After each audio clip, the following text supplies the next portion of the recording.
Hello and welcome to South Asian Living. Today's segment is called Incredible India. India is the world's largest democracy and the birthplace of four major religions. Today we'll learn about its heritage and culture. I'm joined with Dr. Binoy Prasad. He's from the Department of Peace Studies from the McMaster University. Let's start with the fact that India has the second largest population in the world, 1.2 billion people. It's multicultural, multi-religious. How do you explain this? India has a very long history, about 5,000 and more before Christ.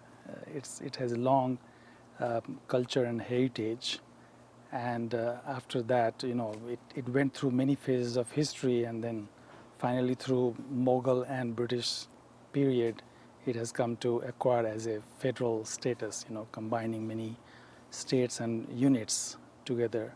And now it's a large country with growing population and everything. So that the population stands at 1.2 billion, as you mentioned, and that accounts for so many things. If we talk about India, it's one of the two competing nations in Asia with China.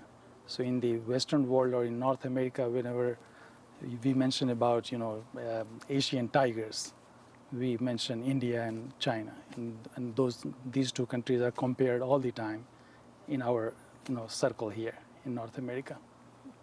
So there are four world religions that originated from India. What are they?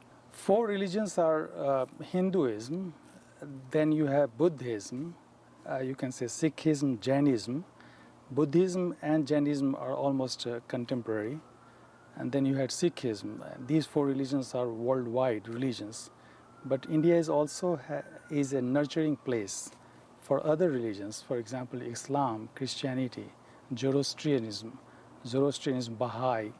All these religions not only got integrated into India, but they flourished, and they were adopted, they were integrated, and these religions, even though they came from outside, they adopted and incorporated many cultures of India.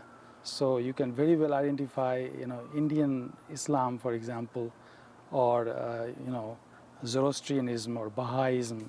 They are all Indian, and they live very, very peacefully and with a greater sense of coexistence. Much like Canada, because Canada is also very multi-religious, democratic society, but India is the world's largest. So how do you cope with all this diversity? I think religious tolerance, if you can say. By culture, Indians are very tolerant, in my opinion, and they coexist. The history has backed that up. Much as India, US and Canada have been places where people came from outside and migrated, India also has historically a long history of migration where people came from all over and migrated. So they had this sense of coexistence. That has helped. In my opinion, if you ask me, Hindu philosophy, not strictly religion, but Hindu philosophy is a very tolerant kind of a religion where there's a shloka in Sanskrit, Ano Bhadra Kratvo Yantu Vishwata, let noble thoughts come from every side.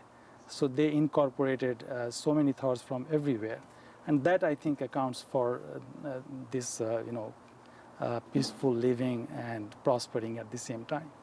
Your specialization, of course, is peace studies. Is this sustainable? Do you see this in the future? Will it be a peaceful nation long into the future? It will be a peaceful nation, but look at this, the diversity. India has the next Muslim population after Indonesia. And yes, there are some troubles between Muslim and Hindus, just as Christians and Hindus, non-Hindus. There are some problems somewhere, but by and large, you ask anyone in India, that is the best place for them to live. And they have their festivals together. They celebrate all across the religions. They celebrate festivals and all religious occasions, and it's a national festivity, so I don't doubt this, that they will continue to be a very peaceful nation. Let's talk a little bit about the disparity. There's a huge gap between low income and high income people in India, wouldn't you say? Can you explain this a little bit? See, Indian population is huge, and its economic problem is just as the economic problem of any other country, including North America, US, and Canada. What happens, you have economic development, but the fruits of development do not go to everyone equally. So the rich get more, and the poor, even if they contribute to the developing economy, their contribution is not that. In India, unfortunately, the development has taken place at the backs of the poor. So, for example, urban areas have expanded, and farmers had to leave their farms, their field, and go somewhere else. So their places were taken by factories, etc., etc. So impoverization took place in that manner.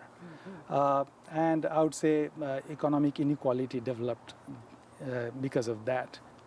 Thank you, Dr. Prasad. When we come back from break, Rajasthan.